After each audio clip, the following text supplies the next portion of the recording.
worth addressing. How are we doing on the time scale? Oh, I always run over. Okay. Edward de Bono.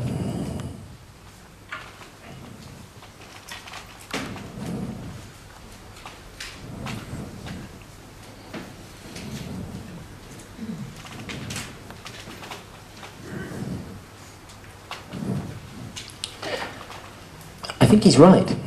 It's a trade-off. If you've got learners who have to pass an exam or want to go and work at the New York or London office, then they need to learn a different kind of English from what I'm talking about today. But if they need to do business with other people who don't speak English as a native language, it may be that they need lean language, not EFL. Some people say this is ELF or ELF. And ELF is well worth looking at. If we had more time, I would like to look at that with you. Do investigate ELF, but ELF is just pretty obvious. What do non-native speakers do? They miss the S off third person. Well, yeah, we know. Do we need to teach that? No, they're already doing it. You know, you go, don't worry about the S on the third person. They go, well, we weren't worried.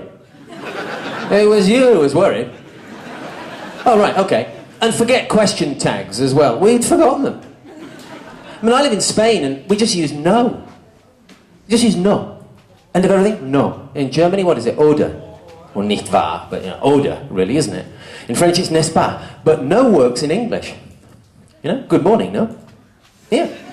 It's not perfect English, but it works, and look how easy it is. Get rid of tags. Just get rid of them. I'm going to flip on and have a little look at just quickly, because we've only got 15 minutes or something like that.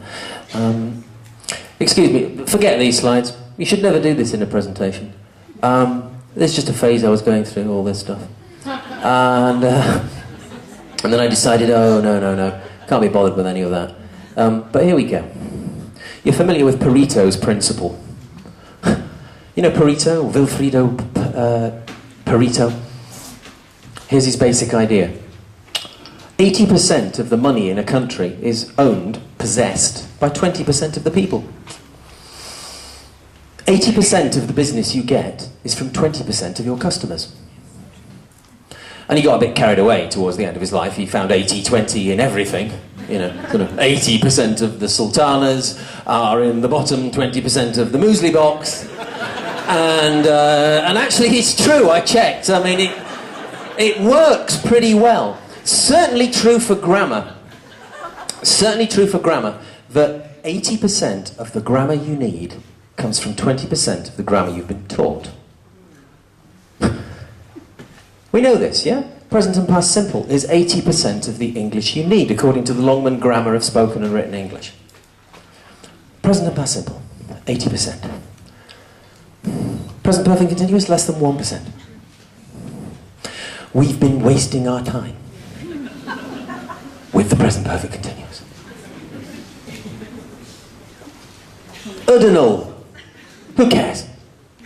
You know, you're in a restaurant and you, instead of saying, I'd like a glass of red wine, you say, I like a glass of red wine. And the teacher goes, not I like.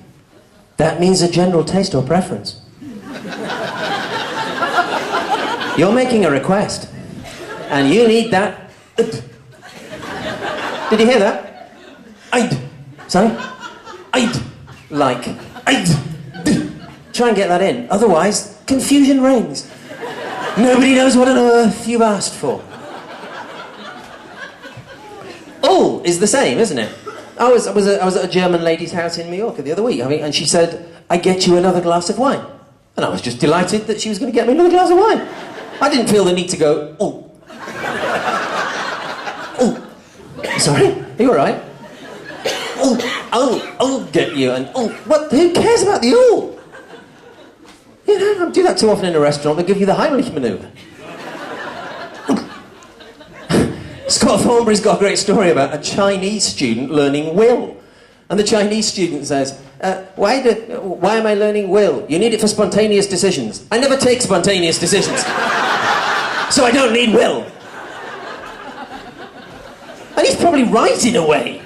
You know, ESP is English for their specific purposes.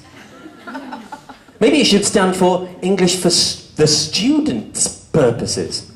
They know what's specific to them and what isn't. The present perfect, which nobody ever... It's not worth teaching the present perfect. It just isn't. It's a slow release thing. It's like a drug. You just sort of put it into the bloodstream, you leave it. Eventually, they may get it, but almost certainly not. My wife works for an import-export company, but she used to be a teacher at the University of Zaragoza. English teacher, business English. And her English is great, but she still can't do the present perfect. Which is cool sometimes when we're having an argument. Because I can draw it to her attention just to annoy her.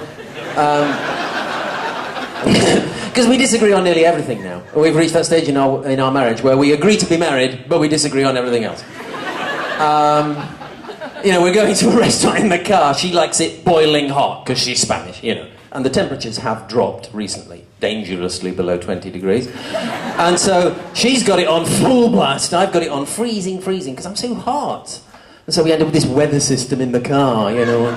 It's like a sort of a low front coming in across the wing mirrors. And thundery showers in the back seat.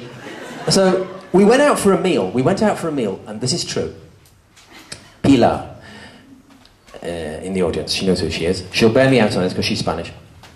My wife turned to me as we were driving home in the car from a meal, and she said, "It has been a fantastic meal." And I was annoyed with her, so I said, "No." "No, you mean it was?" She said, "No, it has been." I said, "No." I said, "You can say it has been a fantastic evening, because it's still evening." But the meal is finished. We've left the restaurant. There are no traces of the debris that we left in front of us.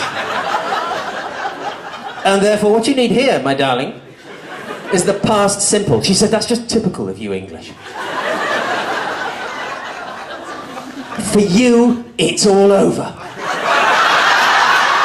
I'm still enjoying it."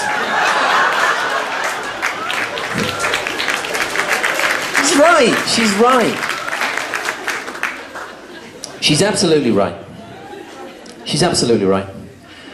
So, I have to wind up soon because I've been told to be quite prompt with coffee breaks and things, which you're going to get. So that's why I'm skipping some slides here. I'm skipping loads of slides here. I'm skipping a whole talk. Bear with me, there are 185 slides. And this is just the first 185. Okay, I won't keep you too long. No, but it seems to me that, you know, correction. We do a lot of correcting in EFL. A lot of language schools are sort of houses of correction, really. Seems to me. Welcome to welcome to my home. You know, please come in. There's a house of correction because we do it. You know, they get it wrong, we correct it. That's our job. Someone has to do it. And but we shouldn't do it so much, and we tend to just correct the same things as well. We tend to correct a lot of grammar and vocabulary. Structure, meaning, basically. Structure, meaning, structure, meaning, structure, meaning. It's kind of the S&M approach to correction. Structure, meaning, structure, meaning. And I know because my German learners, they like grammar. Well, they don't like it, but they want it. You know, they sort of go, more grammar, and I mean, are you enjoying this? No, it's horrible, but we need it. What? Get more. Have you reached your threshold yet? No. More grammar. Right, okay. And far be it from me not to give them what they need. But in a performance-based, lean language approach, correction becomes a lot less important. There's a very nice book by a guy called Paul McGee. It's nothing to do with EFL. It's called Sumo. S.U.M.O. Do you know it? It's a book called Sumo. And it stands for shut up, move on. Just shut up, move on. Stop agonizing, move on. Business people are busy. They haven't got a lot of time. My students haven't. Sometimes they cancel. Often they cut the lesson short. Sumo means shut up and move on if it doesn't matter. Not because we don't know how to correct them. Not because we can't do it. Because we choose. And as Paul McGee points out, I think this is clever, sumo in Latin means I choose. I choose to move on because to slow down would be to slow my learners down. And so just to finish with you, well, not to finish with you, but you know what I mean. Sorry. I mean, so soon, we've only just started our relationship and we're already finishing with each other. But I just wanted to show you an example, and I did show this in Frankfurt, so again, check your email, of just how far you can make a little language go. This is a dialogue that I wrote. It's not authentic, of course, but to demonstrate how a little English can go a long way. It's called Brief Encounter, and it's a conversation between a businessman and a businesswoman who are strangers in a train going to Birmingham. Very crowded train. Not as crowded as the train coming out of Birmingham, obviously. But pretty crowded. Okay, and this is how it goes. This free. Sorry? Free. Oh, yeah. Thanks. Horrible day. Yeah, isn't it? Winter, I suppose. Yeah. Riveting, isn't it? Cigarette? No thanks, given up. Ah, you don't mind? No. Thanks.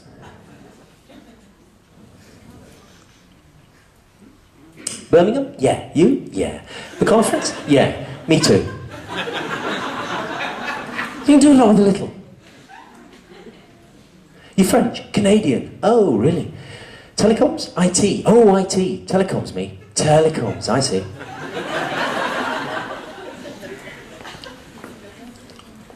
So, this your first time? Sorry? In England? Oh, right, no. Third? Really? Yeah. Here long? No, 2 days. That's just scene 1, act 1, okay? So, we're still in the train. Family? No, not married. Me neither. Well, separated. Really? Me too. Kids? 2. Boys? Girls? 2 girls. Yeah, nice.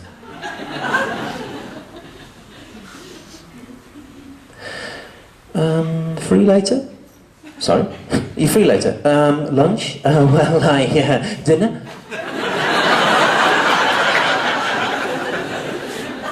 Obviously not British, this person. Much too pushy. Tonight, busy. Oh, sorry. No problem.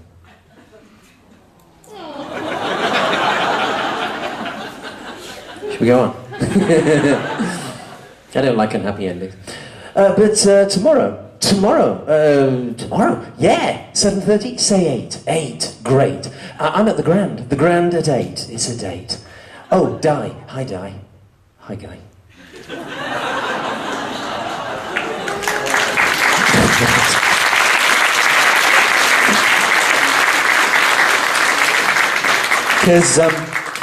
Because it's a strange difference between Americans and British.